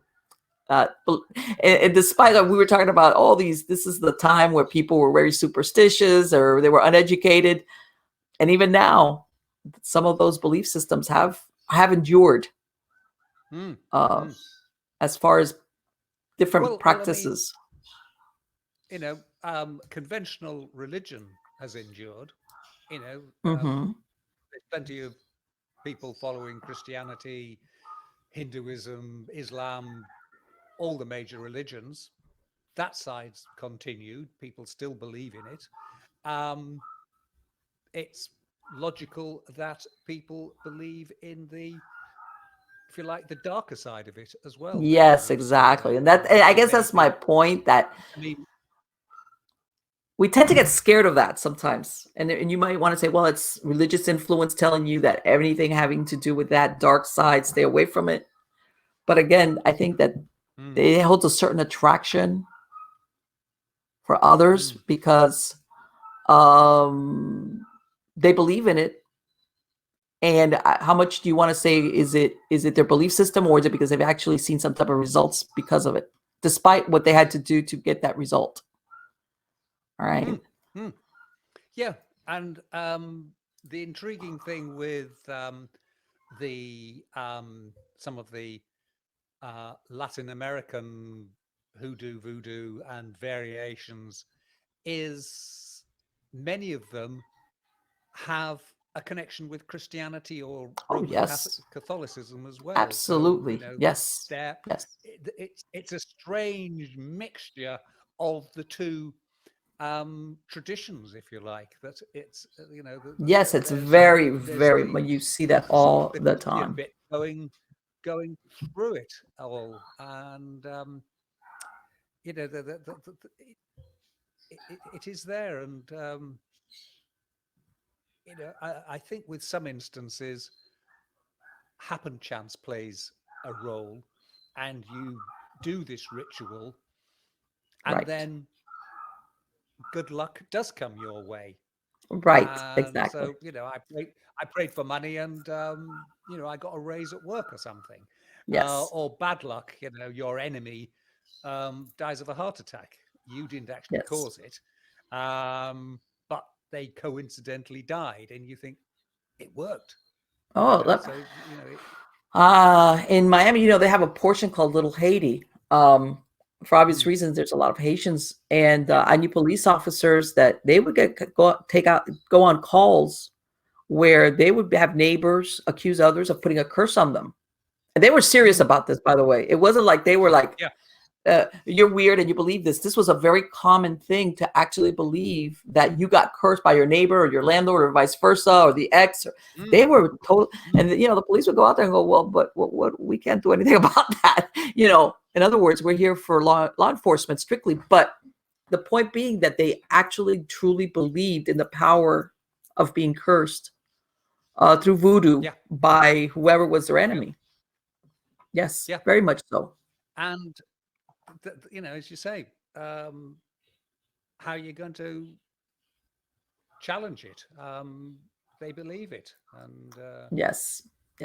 You think you've been cursed by somebody, and you're not feeling very well. It's actually because you've eaten something that's disagreed with you or whatever. It's heartburn, but you believe it, and look, that's a manifestation of it.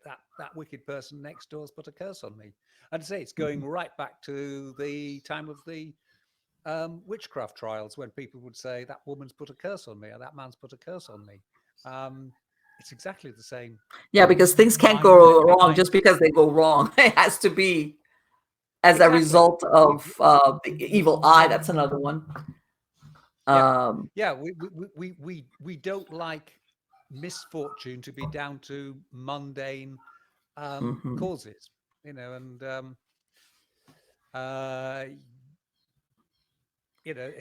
Or it's luck. And in the sense of like, could I be that unlucky? It makes you feel like, oh, it's the universe or God is, in other words, it's not that God is not being favorable towards me. It's because somebody interfered with God's good luck that he was going to send me and, mm, that kind mm, of thing.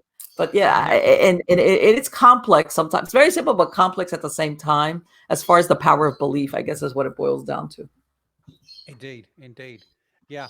And as I say, your what you believe becomes your reality, and Absolutely. you're they're unshakable in it, and it's no Yes. good trying to argue logically. They believe it, Yes. and Yes. Yes. just in the Absolutely. They same do believe. way, you couldn't argue with a confirmed Christian that the Christian religion was nonsense because they believe it and it's part of it. They have the faith in it. They have the Exactly. faith it's going to happen, and it's an unshakable faith, stronger in some than others. And sadly, on the dark side, the same system exists. They believe it, and it's no good you saying, "Well, no, he doesn't exist."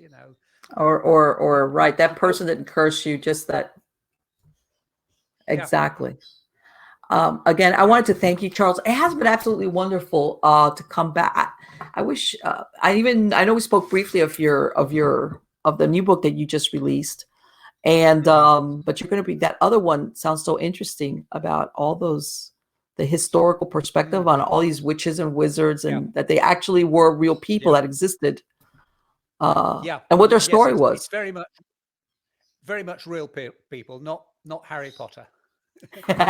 Not Let not me tell no you. Harry Potter, no Buffy the Vampire Slayer. But Let me it's tell you that took off. people It was who are like historically said to be. that there. It was like this is like the real people that actually let me tell you Yeah. something. That when you said that thing about Harry Potter, it was like I love the series, but it's very engaging. But and especially when it gets on that it gets a little bit darker in the last chapters. Mm, But people don't realize that once upon a time, people did actually practice these type of arts. mm, yeah. Yes. And some of the the curses and things they're not ones you can follow and it will happen, but they have their equivalents in real life that people thought would happen, and everything Right. And from shape shifting onwards. All of those things were believed once upon a time to be true. absolutely. Absolutely. Yeah. And, oh, before I forget, no, I must ask you. You made mention that one time you were sent out to look for a werewolf. Yes. Right. I wrote a book about. I wrote a book about an area of the north of England that had a werewolf in it, and it's quite unusual because werewolves aren't natural to English folklore. We don't have many of them. They have them in Europe, but not in England. And there were sightings in a town not far from where this book was located, and people saying it's this huge monster dog or a wolf, and um, eventually somebody said it's actually a werewolf.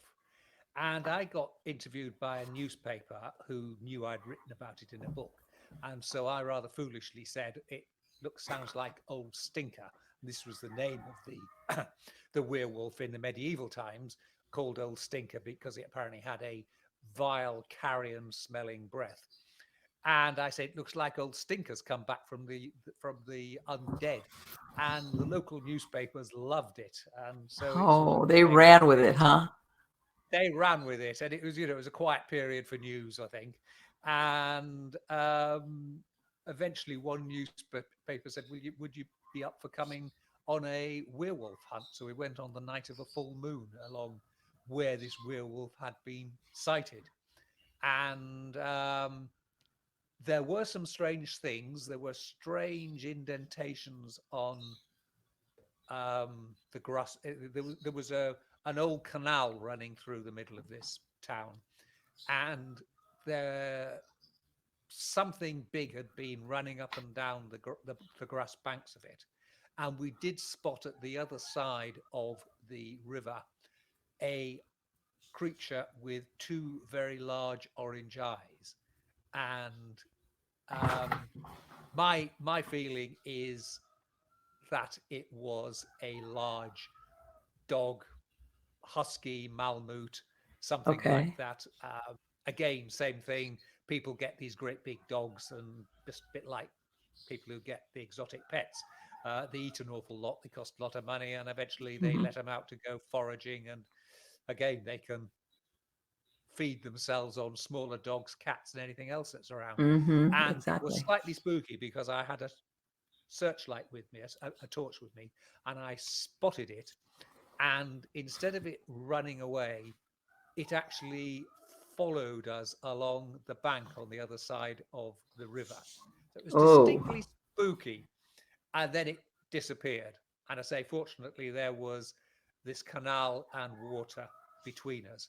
I think it was a feral dog, because there was an area where people were sort of living rough nearby. And I think it was something to do with that. But I have to say, I was very grateful that I was on the other side of it was like, the water when I saw it. But as I say, of all the things, of it's all just like, people let, who've gone let missing, me not we're find out not that going to that see werewolf anything. story is Yeah, actually true. yeah, Lucky we're not going to me. see anything. Yeah, I You know don't what? need That silver sounds bullets like or anything like that. that right there. That sounds like the beginning of a great werewolf movie. Yes, Newspaper crew goes out there just for, just for a story. Let's cover this. yeah, Next thing you it know, it would be turns out to fun. be real. What's the worst that can happen? Oh, yeah. Yes, exactly. What Then if from it there, it's all is? downhill. Of course. It is. Yes, Yes, I think yeah, that's great. Again, yeah. thank you so much. It has been wonderful to speak to you, Charles. And I That's want to been wish great you the speaking best to of you. luck on all your future projects. And hopefully, I can bring you back on. Yeah, indeed, definitely. You know where I am. Contact me. Absolutely. Yes. Okay, then. Take Enjoy care. the rest of your day. Take care. Likewise. Bye now. Bye Bye. bye. So, isn't it wonderful? It was, what a great interview. I really loved speaking to him. I can't do all my guests, Marlene. You like everybody. I do. I do. That's why they're my guests on my show. But yeah, he's written. You got to go to his website. Oh, it's great. It's great because he's got so much interesting material on there. And like I said, sometimes and I've said this before in other shows, especially with a lot of these paranormal shows, that they've got all these gadgets and things, and because they need to capture the proof, the proof, the proof. That's great. I get it, but I think there's a certain charm um, about folklore tales or ghost stories or things that that you're not going to get the that proof or that picture, because maybe some of these things it was a long time ago, or they just or basically the proof that you have is eyewitness stories, people saying I had this experience. All right, the best you got to go on is their word, and sometimes you'll have a lot of people witness the same thing, or the people that say it are, their credibility is very high, and the circumstances where they witnessed it was not it wasn't easy to say, well, it could have been this, it could have been that. It was something very clear. And I myself, I do like those stories, and because they speak of how can I say, people can say, well, it's just a story, but like I told them, I believe that a lot of these stories, there is a measure of truth to them, more than sometimes we want to give it. How can I say it?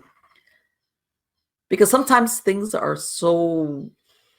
That very story that he said, that the wild man of Orfor, that supposedly here this man who they think is what the equivalent of a merman is captured, and he's kept for X amount of time, and then he's captured, well, I guess kept as a prisoner, and then one day he's finally able to get out, and he heads out to sea.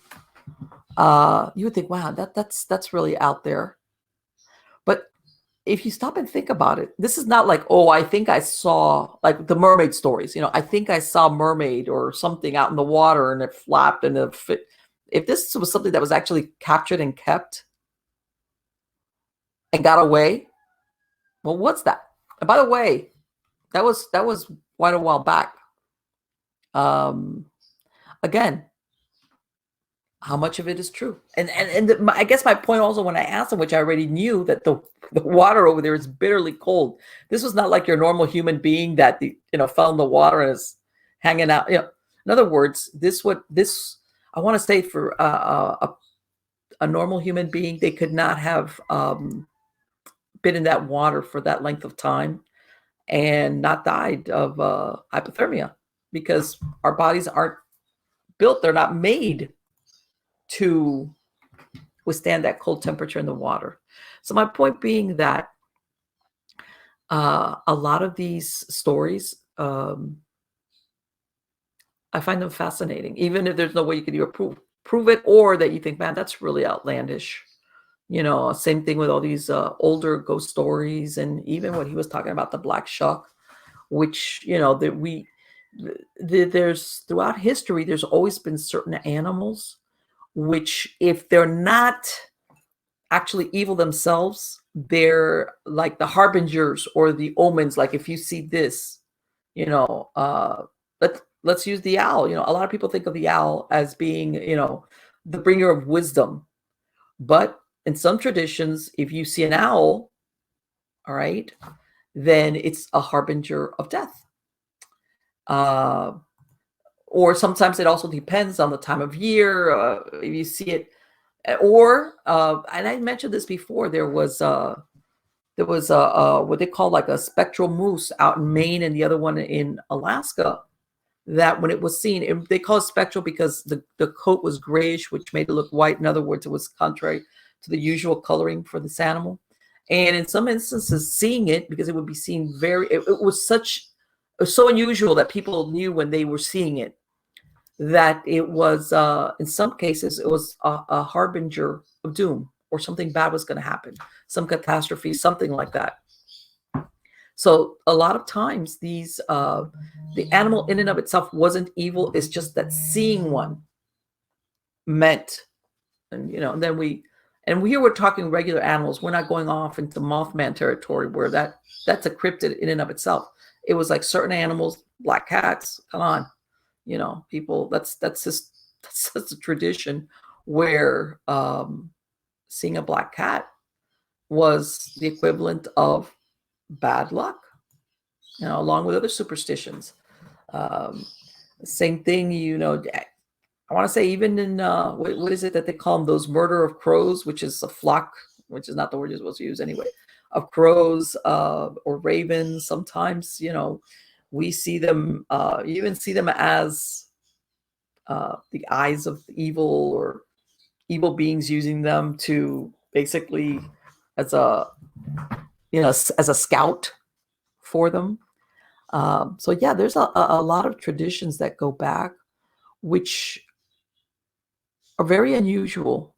And some people could say, well, especially in older times, this was a way of man trying to understand why certain things, bad things happen. All right. And by this, I mean, sometimes, I think it's a human condition. If you think you're a good person, all right, let's say you're you live in an era, what he was saying, where religion was, the good and evil was strictly believed in. And that if you were a good person, you were meant to go to heaven and you would be rewarded by God, and you were under the protection of angels and gods and all this, right? So when something bad happened to you and you're thinking, I'm a good person, I do the right thing, I don't do, I don't do the bad things, kill people, lie, all these things that are supposedly that you're not supposed to do. So how did this bad thing happen to me? Whatever the bad thing might have been.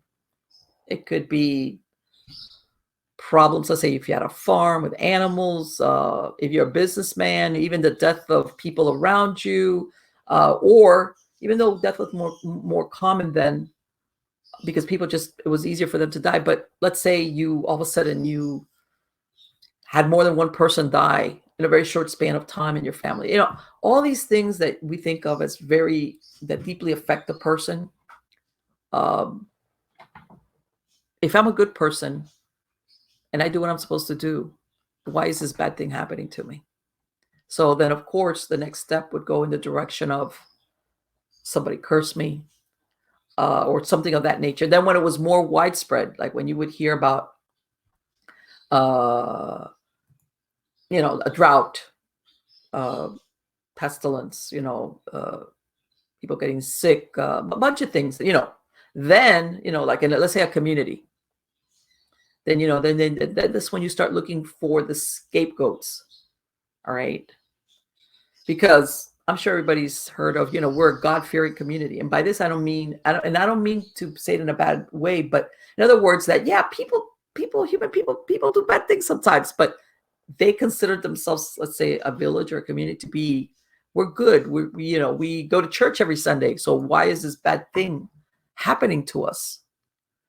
Well, the answer would be, well, it's because somebody's cursed us, or that old lady that lives out in the field picking herbs, maybe she's a witch. Everybody looked, and then this is the thing along the same lines. When you hear about all these Mesoamerican civilizations, like the Mayans and the Aztecs and the Incas, that would sacrifice sometimes small children. They would take them up to these mountaintops. First of all, they would pick the child, and of course you needed the nice kid, nice looking child. All right. And they would bring them and fatten them up and treat them well for a year. In other words, it was, they wanted to present to their gods the best. And then they would take these children up there and sacrifice them and leave them up there to die of exposure. And some of their mummies have been found, as a matter of fact, because there were these, this was done in very high altitudes. And, a lot of times it's the same thing. Either either something bad happened and we're trying to make it go away, make the gods happy, or drive away the evil or whatever. Or in some cases, things are great. Let's keep it that way. Let's keep the whatever happy. My point being that a lot of times, getting back to the original scapegoat thing, people sometimes, that's why you get these certain stories that go in the direction of something bad happened. And then people say, well, I remember 2 days ago, I saw the owl sitting on the perch on the thing. And then there was a raven next to the owl. I'm just making this up, by the way, and then people will put into, they make a story around it, why that happened. If nothing would have happened, they wouldn't have cared or even remembered that they saw the owl and the crow on the same branch. Okay. But once something happens and everybody looks around and it's like, yeah, but did you remember? Did you see? Yeah, but yeah. And then of course and if it happens more than once, forget it. Then it's like, yeah, the next time you see that, you know what that means. So instead, what happens is then people start looking out for it. Hey, the next time you see an owl on a branch with a raven or a crow next to it, watch out, something's coming down the pike. And sometimes that's how people try to logic when bad things happen, because you think, I don't deserve this. And sometimes that's as basic as it gets. as far as just trying to make sense of things, that if you try to find rhyme or reason why certain things happen to certain people. And I wasn't kidding when I mentioned to him, I said, you know what? You'll hear like that Witchfinder General guy, that he died supposedly as a younger person from a disease or whatever. Okay. Did you think, well, all these people that go around, because let me tell you something, talk about doing the devil's work. That's a horrible thing where, he had a spring-loaded knife or something where, basically the person's not going to cry out because there is nothing pinching them. In other words, he was going to make sure that you were a witch. But there's other ones, that people that do horrific things historically, and I'm not kidding, they die of old age, asleep in their bed. And I think that's a lot of times where we, how we start thinking of, well, what happened to karma, or what why, that thing about, that person got what they had coming. Well, guess what? Sometimes that's the flip side of when bad things happen to good people, or good things happen to bad people. And again, there's also a belief system that think that people that do bad things and are protected, this is because they've done some type of magical work, or they have a certain thing done, or that thing behind the door, or that whatever, that's how they've been able to endure despite all the bad things they've done. I think it's always some version of it. I think it's fascinating, personally. I think it's, stuff like that, I think is so interesting, because it makes you think, at what point as far as stories are concerned, at what point are we talking a belief system versus the reality of something? Maybe not normal everyday reality, but something where the lines blur, but it actually does happen. When it's not just a story or somebody's imagination or whatever. When is it that then the, kind of like a Twilight Zone moment where the unexpected, or that's not supposed to occur, does? That I think all these stories, you always have that in the back of your mind. How much of this is made up and how much of it is real? Anyway, guys, I hope you liked this interview with Charles. By all means, I'm going to have a link to his website on the credits of the show. Go check it out. I'm most definitely planning to bring him back, because I have a feeling he's got a lot of stories, great stories, to make, like I told him, my weird little heart happy. And believe me, it's weird. And again, today is, I know some of you might see this staggered. Today's September 9th, 9/9. And I'm releasing my second book in the film noir murder series, which is true crimes. These were stories usually happen between the world wars. And it's available on Amazon and on my website. And that's the ebook, and I'll have the paperback available probably in a couple of days. So check it out. And I'm probably till the end of 2021. If you sign up for my newsletter, and all you have to do is go to miamighostchronicles.com, or to marlenepardo.com, or to mppellicer.com, and you sign up for my newsletter, and I will know who it is. I will send you a free PDF version of the new book that came out, which is called Hot Dame on a Cold Slab, Film Noir Murders 2. All right, so that you could read it on any type of gadget that you have that will, that you could see either PDF or Mobi or anything like that. Otherwise, find me on Amazon, or go to my author page at Marlene Pardo Pellicer. So again, guys, come back next week. I have a lot of interesting guests coming on. First-time guests. Sometimes I'm bringing back others that people have been asking me for. And, before I forget, I am going to be having, and I mentioned this in my last show, and I'm going to do it. I'm going to be streaming live on Halloween, October 31st. More than likely, I'm going to probably get my hubby to come in, and he's got some weird tales from when he was a cop. up in New Jersey and New York and all that. But and I'm going to be, I'm guesstimating how to handle the maybe getting questions ahead of time. I'll either put out a place where people can email them to me, or even a phone number. I'm trying to work that out, but I'm going to be streaming live on Halloween, and I'll be giving out updates on that. So I hope you join me for live streaming. You can ask questions and, weird questions about ghosts, hypnosis, anything. We'll be we'll be chit-chatting, we'll be talking, and things of that nature. So I hope you join me there. But until then, thank you for coming back, and see you next week. Take care.